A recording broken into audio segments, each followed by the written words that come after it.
जी तो नमस्कार, मैं हूँ मीरा देवी, खबर लहरिया से ब्यूरो चीफ। और मैं मौजूद हूँ अपने ऑफिस में और मैं आज इंटरव्यू कर रही हूँ एमएलसी प्रत्याशी हैं जो झांसी इलाहाबाद सीट से अजय सिंह जी। तो अजय सिंह जी का हमारे चैनल पर बहुत बहुत स्वागत है। बहुत बहुत हार्दिक आभार आपका, आपने मुझे अवसर दिया है। मैं अजय कुमार सिंह, मूल जनपद मेरा आजमगढ़ है, आजमगढ़ जनपद का रहने वाला हूँ। मेरा जन्म आजमगढ़ में हुआ है, लेकिन मेरी कर्मभूमि इलाहाबाद झांसी खंड स्नातक निर्वाचन क्षेत्र के अंतर्गत जो 10 जनपद आते हैं, ये मेरी कर्मभूमि है। और मैं शिक्षक नेता के साथ साथ शिक्षकों की समस्याओं को लेकर के मैं 10 जनपद में लगातार सक्रिय रहता हूँ। और मैं 2002 में इंडिपेंडेंट कैंडिडेट के रूप में इलाहाबाद झांसी खंड स्नातक निर्वाचन क्षेत्र का चुनाव लड़ा था। उसके बाद 2014 में इलाहाबाद झांसी खंड स्नातक निर्वाचन क्षेत्र का चुनाव लड़ा इंडिपेंडेंट कैंडिडेट के रूप में। और यह मेरा तीसरा चुनाव है। मैं भारतीय राष्ट्रीय कांग्रेस पार्टी की उम्मीदवारी में चुनाव लड़ रहा हूं। और इस समय मैं भारतीय राष्ट्रीय कांग्रेस पार्टी का प्रदेश चेयरमैन शिक्षक कांग्रेस में हूँ इस समय। लेकर के जो वोटिंग व्यवस्था है, वोटिंग के लिए उतनी ज़्यादा जागरूकता नहीं है, और अगर जागरूकता है भी तो बहुत सारी अड़चनें हैं, दिक्कतें हैं। उस पर आप क्या कहना चाहते हैं? हाँ, ये बहुत अच्छा प्रश्न आपका है। वोटिंग को लेकर के जागरूकता का अभाव है, लेकिन यह जागरूकता फैलाने का काम कैंडिडेट करना और जो मतदाता बनाए जाते हैं, मतदाता बनाए जाने का कार्य ज्यादातर कैंडिडेट्स यह इस चुनाव की अच्छाई में बहुत मजबूती से डटे हुए हैं। और मुझे उम्मीद है कि इस बार सत्ता परिवर्तन निश्चित रूप से इस विधान परिषद क्षेत्र में होगा। कि जहां पर इस चुनाव को लेकर के अक्सर ये हमेशा होता आ रहा है कि जिसकी सत्ता होती है जिस पार्टी की, उसका ही एमएलसी प्रत्याशी जीत कर आता है। और आप तो अपोजिट में हैं, फिर आप क्या देखते हैं, क्या उम्मीदें हैं आपको? मुझे लगता है कि सबसे बड़ी अदालत जनता की अदालत होती है, लोकतंत्र की। और सारे समीकरण ध्वस्त हो जाते हैं, सारे कूटनीति और गलत तरीके के जो भी इस तरह की जो व्यवस्था सरकारों द्वारा की जाती है, जब जनता मन बना लेती है तो उनके सारे समीकरण फेल होते हैं और अंततः लोकतंत्र की जीत होती है, जनता की जीत होती है। चलिए, हम उम्मीद करते हैं आप ही जीत करके आए।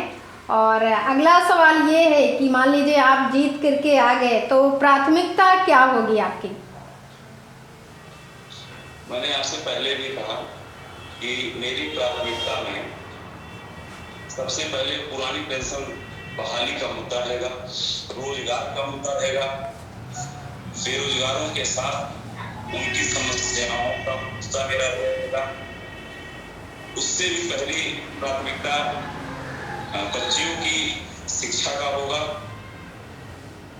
और एक तरफ 85 साल का बुजुर्ग मैदान में है और एक तरफ 50 साल का नौजवान आपके सामने।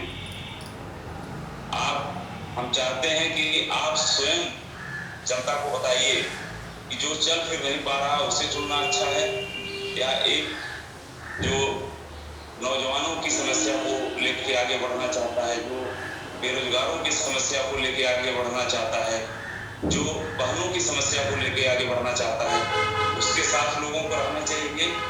या एक 85 साल के बुजुर्ग जो चल फिर नहीं पा रहे हैं, उठ बैठ नहीं पा रहे हैं, उनको लेके आगे बढ़ना चाहिए। ये निर्णय मैं आप और जनता को सौंपना चाहता हूँ।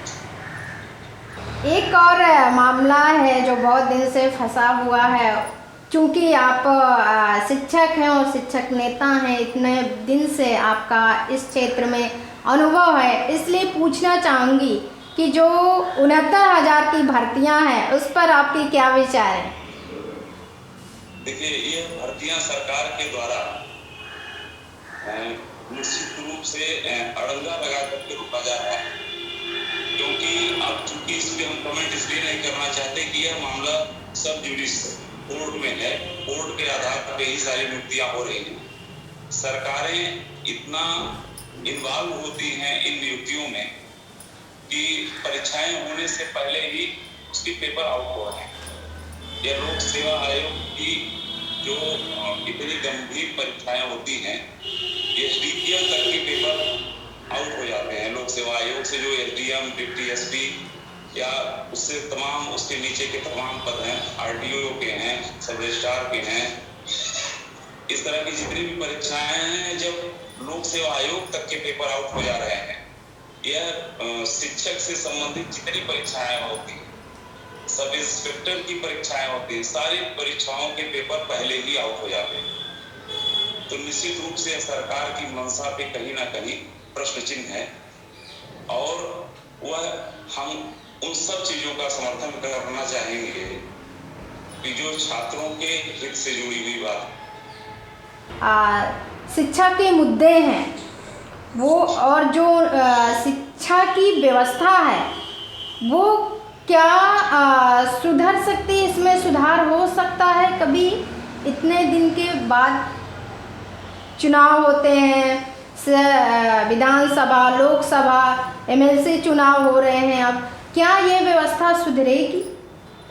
बिल्कुल, व्यवस्था अगर सुधरने वाला है तो बिल्कुल व्यवस्था सुधरेगी, और कोई ऐसा रोग नहीं है जिसका इलाज संपूर्ण हो, बशर्ते सुधारने की नीयत होना चाहिए। और आप मुझे अपने चैनल के माध्यम से लोगों तक बताइए कि मुझे चुनें और मुझे ये अवसर दें। अगर इस विधान परिषद के 10 जनपदों में आपको कुछ सुधार, अभूतपूर्व सुधार नहीं दिखाई देगा तो फिर हम आपके चैनल पे आपसे इंटरव्यू करने के लिए संभवतः आएंगे जी। और अब सुधार नहीं होगा तो शायद हम आपके सवालों का जवाब नहीं दे पाएंगे, और अगर हम सुधार कर पाए तो शायद आप सवाल हमसे इस सवाल को दोबारा नहीं पूछ पाएंगे। मेरा निवेदन है कि आप अपने माध्यम से जनता के बीच में स्थापित करने का एक मेरा निवेदन है आपसे। आप बताइए, मैं बोलने वाला व्यक्ति हूँ, मैं पर्सनली बिल्कुल पसंद भी नहीं है। जो मैं आपसे वादा कर रहा हूँ, इस वादे को जीतने के बाद निश्चित रूप से पूरा करूंगा, या दिखाई भी पड़ेगा।